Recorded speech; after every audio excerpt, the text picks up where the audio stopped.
Minutes after the March 24th election day was confirmed, UNC leader Kamla Persad-Bissessar and UNC chairman Jack Warner spoke to CNC3, telling us they were ready. With only 5 weeks to go before the polls, each day counts. So are the opposition forces prepared?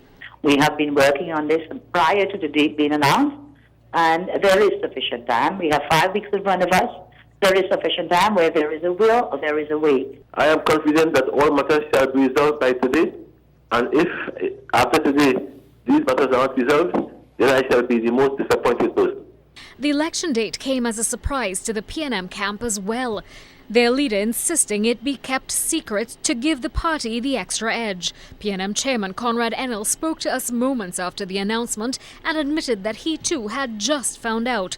But he insists the ruling party is ready. The recent PNM protests over candidate selection, he insisted, were minor and would be sorted out. I think that it is unfortunate. The party has a particular process it goes through, and that process is being followed as we speak at this point in time. So what role would Dr. Keith Rowley play in the election? Rowley, the man who has openly crossed swords with the PNM leader. We have a plan, and it is going to unfold as we get more and more into the election activity.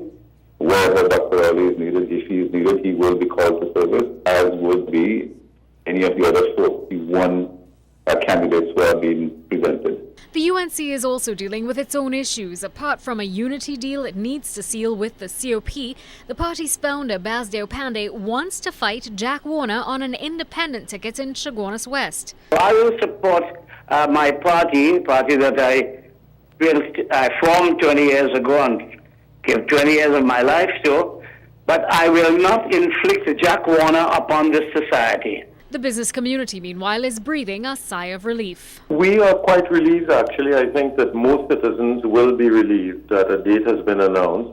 That bit of uncertainty does create problems for many. We are glad that we've finally been called. All we can do is hope that it goes as quickly as possible and that we get back to the business at hand, and which is the economy and all other issues that we have to get working on. As the political hype intensifies now that the date has been named, the business leaders are making one thing clear: the real issues facing the country, from corruption to violent